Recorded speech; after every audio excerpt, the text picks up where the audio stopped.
So I'm gonna share with you a non-expected result of my research, which is basically it became the first chapter of my dissertation.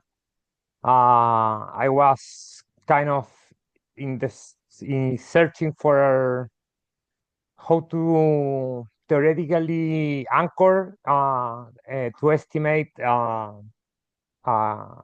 capacity utilization rate, and that kind of like what was done in my perspective didn't work empirically, so had to go again and dig deeper on theory. So here, this paper came as a result of that, which right now is a long essay. So anyway, so basically I'm gonna present an overview, some definitions on capacity utilization, and then go through main parts of the paper. Okay. So the research question that I have is that basically most macro models or one sector macro models rely uh, on balanced growth. So all the models on growth and distribution, in some extent, have the similar feature of that in the long run, the rate of growth would be that income is going to grow as capital accumulation grows. No, so that in my framework. So one of my questions is how class conflict shape the long run evolution of accumulation, investment, and utilization under persistent unbalanced growth. That's kind of what I'm tackling. So when unbalanced growth holds, which is basically that there is a misalignment in the rate of growth of productive capacities, meaning how much can you produce at given level of capital stock. Models in the long run, such as the Sraffian super multiplier, become unstable as a feature. So let me kind of like go ahead on what I mean with this. So in terms of the methods and providing a first insight of the result, is a nonlinear system on capacity utilization.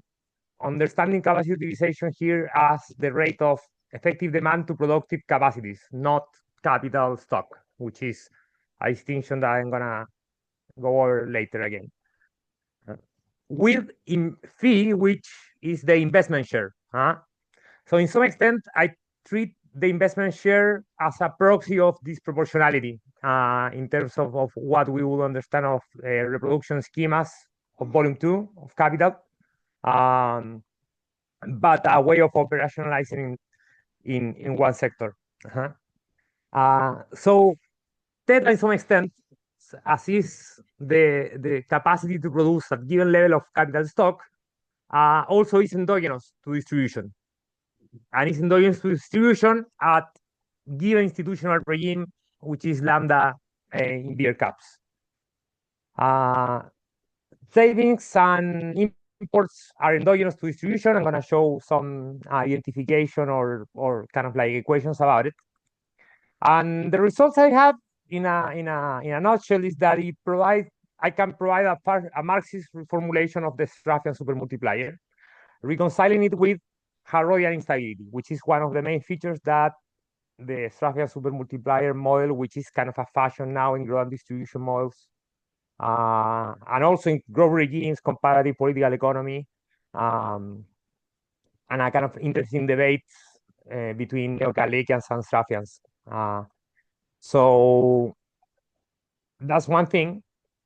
Second, I can produce a crisis taxonomy, making a difference, distinguishing what is stagnation, what is a partial crisis, and what is a crisis of an accumulation regime.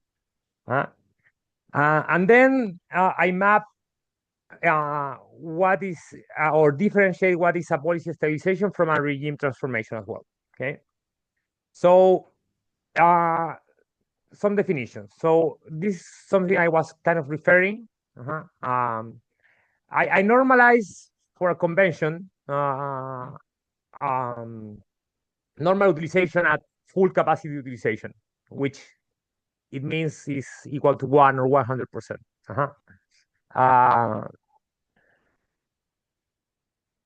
This is not the same as understanding kind of like neo-Calagian models have a desired rate of capacity utilization that will be productive capacities over K, no? So in my framework or kind of this reformulation, I have that capital productivity is B. So it's capital productivity at normal level, not effective demand level. So at normal level, the productivity drift given by unbalanced growth holds that capital productivity grows in that with that equation, which basically is showing an elasticity of capital accumulation to productive capacities. So utilization is going to mediate as through this equilibrium in the model. So it's important to have kind of like an understanding of competition and what that entails for capacity utilization. In neoclassical framework, there is that factor substitution ensures convergence in the long run, where capacity utilization at normal level is a result of the envelope of cost minimization of all the short run cost minimization at given level of capital stock. So it's in some extent it can be achieved as a result of market competition and factor substitution in the long run. On the other hand, neo-Calagians understand in some extent competition as imperfect with markup pricing on or oligopolistic competition.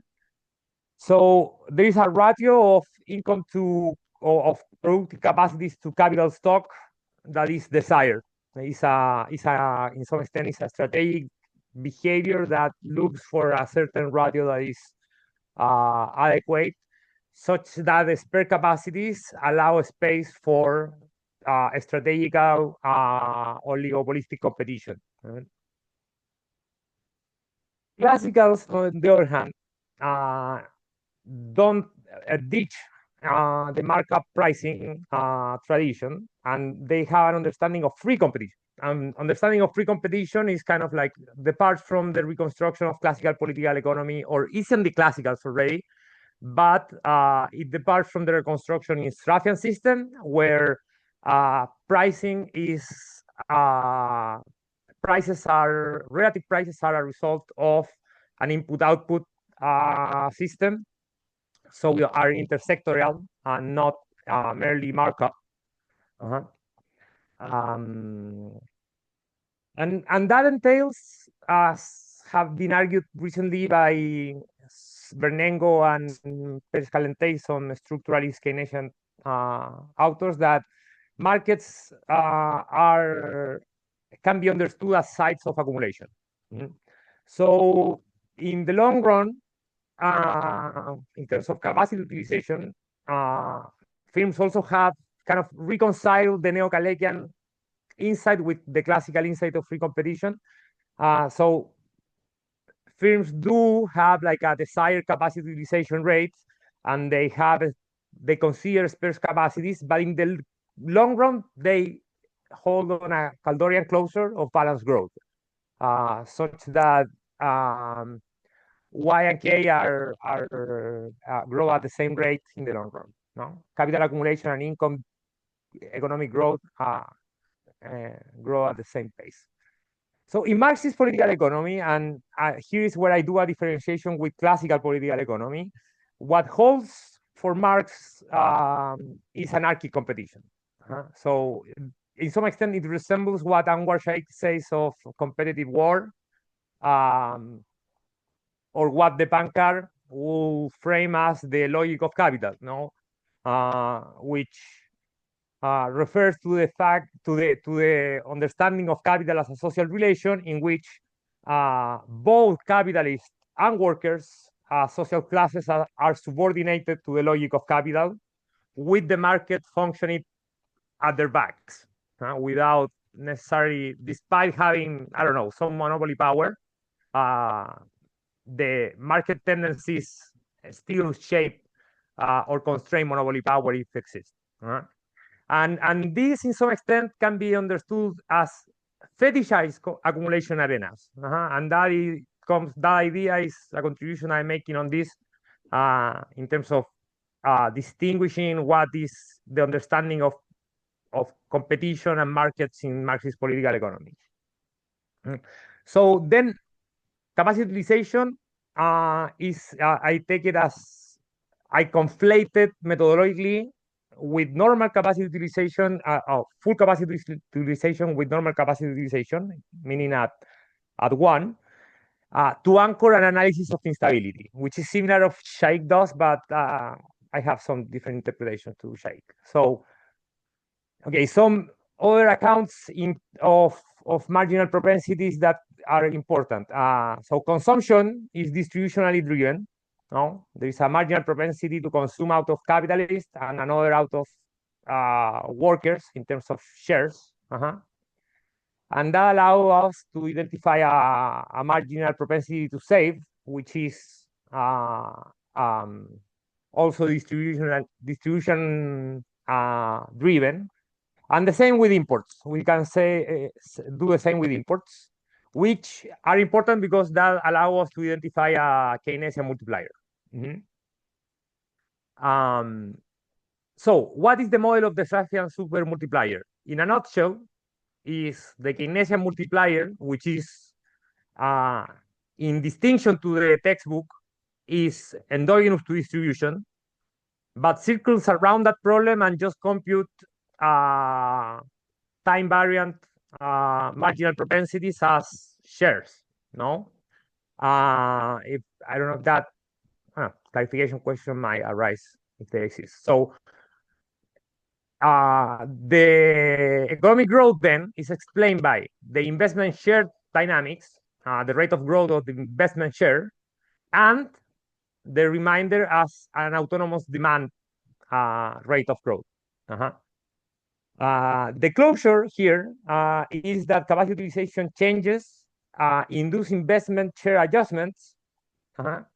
And in the long run, there is convergence between of capacity utilization to one, if it's normalized as per capacities, and the investment share go to zero in terms of rate of changes. So in the long run, if capacity utilization converges to its normal rate, long run is driven by autonomous demand components of demand.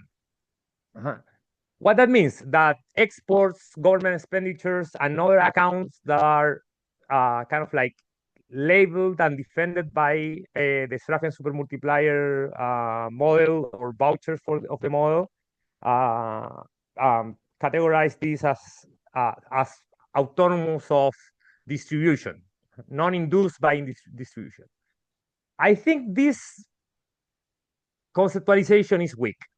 I don't think that government expenditures are autonomous of distribution. I don't think that exports can be actually truly autonomous without considering that the exchange rate is also a price that reflects distribution across sectors and classes. So that's one motivation for an alternative framework. Okay, so basically, following heterodox toolkit, I define a law of capacity building, which is basically having the rate of growth of productive capacity in relation with capital accumulation with an elasticity in the long run, which is theta.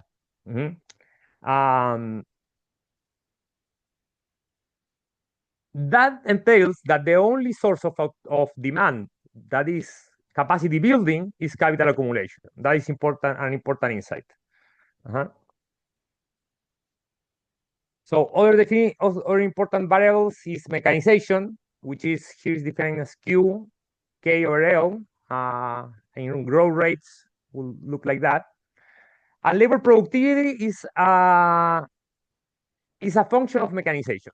So that is kind of like an idea originally introduced by Cajas Guajiro, an Ecuadorian economist, who basically portrays capital productivity is a function of how the rate of mechanization at given set of parameters that I interpret as a given institutional state. So capital productivity at normal level, without fluctuations of demand, grows as a function of mechanization minus the rate of growth of mechanization. So there is one requirement for this, no? That A, or capital productivity level, should correspond to B, the normal level of capital productivity, and that requires a normal level of labor productivity, which here I identify as through the Okun's law. Okay, so eta is the rate of employment, which is L over N in typical notation. So this requires this kind of proposition I'm doing is it requires that eta is equal to 0. There are no effects in the mechanization function from aggregate demand. So then the question arises: is an adequate assumption? My point here is that under a framework of anarchic competition, it is. This setting portrays an efficient benchmark of capitalist mechanization. Nevertheless, capitalists are prone to inefficiencies by inducing mechanization throughout the business cycle, looking at market conditions without identifying long-run structural tendencies, but instead cyclical dynamics. So throughout the business cycle, capitalists make decisions on inducing labor productivity through mechanization to choose a technique. Looking at this equation or looking at market conditions, but not looking at the long run, actually. And that makes them prone to inefficiencies. So if I use this as a benchmark, I believe that is an adequate understanding of what is a normal level, which is also in Pacinetti and other authors of the classical tradition. But for me, this explains that markets are fetishized accumulation arenas because in some extent capital are inefficient precisely because the capital logic. They are subordinated to the logic of capital and the rationality of market. For the sake of time, this in some extent allows us to posit a 15 minutes. I think I'm going a good pace. Maximization problem, which is not maximizing the profit rate, but maximize incremental profitability per mechanization growth rate, which allows to state this simple maximization problem subject to the mechanization function, which allows to relate the rate of mechanization under an institutional state lambda big cap. So the first order condition for a solution is basically the profit share. What that means is that optimal mechanization equates the marginal gains of mechanization to the distributive pressure, which consistently with the new interpretation of the transformation problem of value to prices, distribution in some extent is considered exogenous, or at least as an invariant principle. I'm gonna move that later with another equation, but for now we can consider that distribution is exogenous. So if there is a stronger labor power, lowers the profit, pushing firms towards higher mechanization intensity. That's kind of like the intuition there. On the other side, when there is no push for mechanization intensity, it could it will depend on the mechanization function if what the effect is ambiguous. That is kind of like the case. So I'm gonna do a small digression, which is I think is important. One of the problems I've seen in models of growth and distribution is that usually, or the classical Mauri-Bargling model that you might study with Peter Scott or someone else at this point in the development, seldom consider that the profit share or the wage share can be expressed in terms of the exploitation rate. So when they are look at linear effects, it's never considered that this first order condition, when it's expressed in terms of the exploitation rate, the derivative in itself never disappears. And actually in the n order gets to that expression can be demonstrated. So basically what I'm saying that is that the first order condition is regime switching to the exploitation rate. So this is kind of an assumption. It shows there is some evidence that backs it up, but if the Goodwin cycles portray short-run cycles as endogenous, this kind of understanding of distributional dynamics is that in the long run, the distribution is intrinsically unstable. What that means? That means that if workers are winning in the distributed conflict, they are gonna higher the pace of their gains in the next round, in some extent. That can be seen as on the side of workers winning on the distributed conflict. That can be seen as the political aspects of full employment in Kalecki. And on the other hand, the workers structurally losing in the distributed conflict could be interpreted from the reserve army of labor in the long run by Marx, which is to some extent is the feature that we are seeing in contemporary times. No, so lambda represents also the institutional state. Here and at theta. So in some extent, lambda is the set of parameters that define both theta and omega in big caps. So this allows me to define an accumulation regime with an exogenous demand also that represent exports and government expenditures. But here I do so as an analytical toolkit, not conferring an understanding of being actually autonomous. I'm just doing it for an analytical purpose, and that distinction is important. Okay, so this delivers a two-system equation that is non-linear of the investment share in function of the utilization dynamics with a buffer of Harrodian. No, the buffer is on the other side.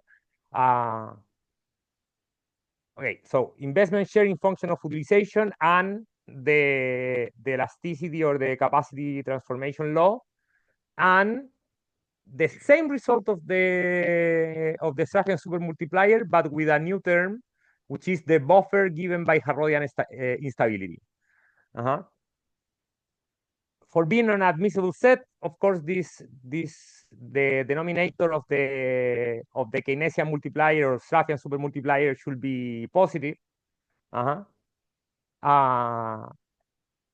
well defined. So is a part of a conditional admissible set. So results is that I get fixed points which depend if theta is negative or positive, the exogenous component of demand.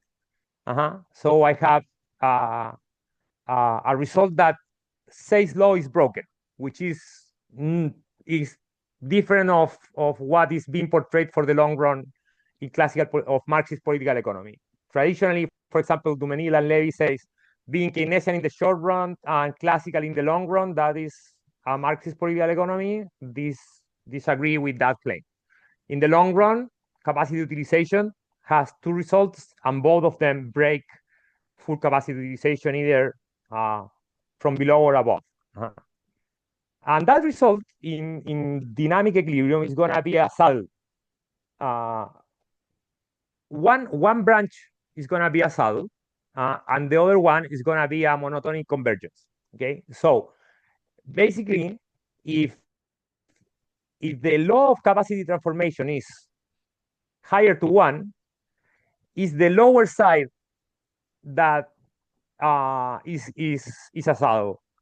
So in some extent, you will be happy on keeping the economy overheating, no? Because you can produce capacities and absorb that accumulation demand. So there is a stagnation tendency in under accumulation. If you don't over accumulate, the fixed point below full capacity utilization is going to diverge at some point at minimum perturbation. On the other hand, that is kind of rare, no? On the other hand, if capacity utilization, if the law of transformation is between 0 and 1, is the positive side, which is the one with the saddle and is divergent. So that means that in some extent, in a nutshell, explains austerity. No, if being above full capacity utilization is unstable, that means that I need to at some point contract the autonomous component of the or the exogenous component of demand, which is having the growth rate of zeta in positive terms. So the speed of divergence also is defined by the saddle, and where this is kind of like the main or the kind of the more Marxist term here is that usually Harrodian instability is featured as divergence, not convergence. But under this system, if we define Harrodian instability as the total derivative of the investment share to the growth rate of capacity utilization, both results are feasible. One, Harrodian instability, meaning that the investment share is rising because capacity utilization is rising, or Harrodian reversal, that the investment share might be rising despite that capacity utilization is decreasing, or backwards, which allows the stabilization of the system through an over accumulation crisis or another consumption of accumulation demand, not of consumption crisis. So I define the Marxist supermultiplier as the Sraffian supermultiplier multiplied by the local slope of the total derivative of the investment share to capacity utilization rate in terms of shares. So the sign of the Marxist supermultiplier in a given accumulation regime is going to be defined by gamma, and that is defined if Harrodian instability holds or Harrodian reversals holds. So I'm going to jump on this, but basically this model rejects or proves as wrong or contradictory the results of the Sraffian supermultiplier. That's actually deserves a paper in itself. And the result I get is a taxonomy that I'm not presenting all the formal things, but it's basically I have a stagnation tendency to under accumulation, another to over accumulation. Meaning that if I'm in the vicinity of the fixed point, I diverge from that fixed point. Partial crises are defined here as realized divergence. So I diverge from the fixed point when the Marxist supermultiplier is higher to 1, but I can this is fixable within the lambda regime. Or in the vicinity or with small changes of parameters, not with significant structural breaks of the parameters. So the structural crisis then is defined if there is no nearby lambda that yields stabilizing the Marxist supermultiplier near the saddle. So regime change is required to stabilize the system. So in some extent, that is the big result of the paper. But one of the cool features of it is that the structure that is endogenous to distribution selects which branch is the saddle, if theta is higher than one or below. But the Marxist supermultiplier, in terms of realization, is orthogonal. It doesn't depend on on on on on which side of the saddle is on the structure. So in some extent, that means that realization sphere, or the realization sphere of commodity production, is is not independent, but is not linearly dependent of the economic structure. So overall, in a summary, this framework of unbalanced growth, which in some extent is the unbalance between dead labor and the capacity of living labor to reproduce itself. No, because at the end, economic growth in terms of income is the reproduction of living labor, while the capital accumulation of stock of capital is the accumulation of dead labor. No, so growth being unbalanced is basically the idea that dead labor is unbalanced in terms of accumulation with living labor. So I'm finishing. This reformulates the Sraffian supermultiplier, rejects balanced growth, and defines this as endogenous, and there is a taxonomy for accumulation regime crisis, which is driven by the stability of class conflict in the long run. And that will be my presentation. Sounds good. So first of all, thank you so much, Diego. I think it's a really, really interesting paper, and I really enjoyed reading it. So here are some comments, and yeah, please take this as very naive questions. I'm not exactly an expert in terms of the neo-Sraffian literature. So these are just naive questions. Okay, so here are my comments. Diego's paper is situated at the cutting edge of debates within post-Keynesian economics. This debate is about whether the capitalist system can exhibit endogenously created instabilities in the long run. Harrod was the first to point out this issue with Keynes' general theory. Keynes argued that an increase in investment spending causes savings to passively increase, such that the short-run goods market equilibrium of investments equals savings can obtain. Savings increase passively as a result of economic growth occurring due to the multiplier.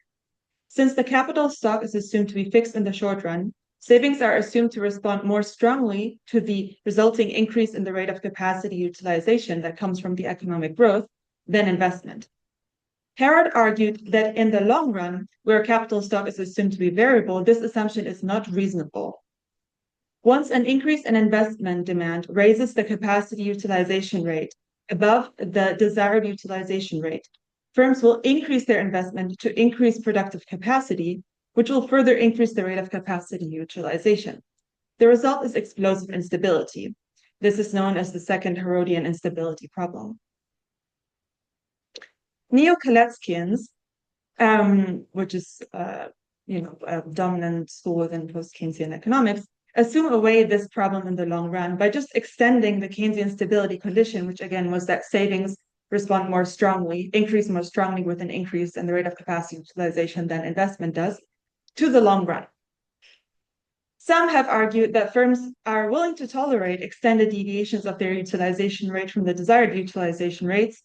Others have argued that what is considered the desired utilization rate is endogenous in the long run. Sraffian, starting in the 60s, which sort of informed by like neo-Smithian Marxist understandings of the long run, assumed that in a long run setting, the profit rate between sectors must equalize. And so they have criticized this solution of the Neo-Kaleckians that the utilization rate can deviate in the long run. Because they say that if the rates of capacity utilization deviate persistently from the desired rate in the long run, this implies that trough rates must be different between sectors, so it cannot be the long run. So then the Sraffian supermultiplier literature emerged as a compromise between the two positions. This literature assumes that in the long run, firms will adjust their investment so that their level of capacity utilization equals the desired rate, so kind of like what Harrod had argued they would do. But the way they then avoid Harrodian instability is to assume that a really large share of aggregate demand is autonomous, meaning that it's not capacity generating, so it's not part of investment, and it is non-induced, so it is not dependent on increases in growth. It doesn't increase as GDP increases. If the share of autonomous demand in GDP is really large and firms are not too quick in adjusting their investment to achieve the level of capacity utilization they desire, then this can resolve the Harrodian instability.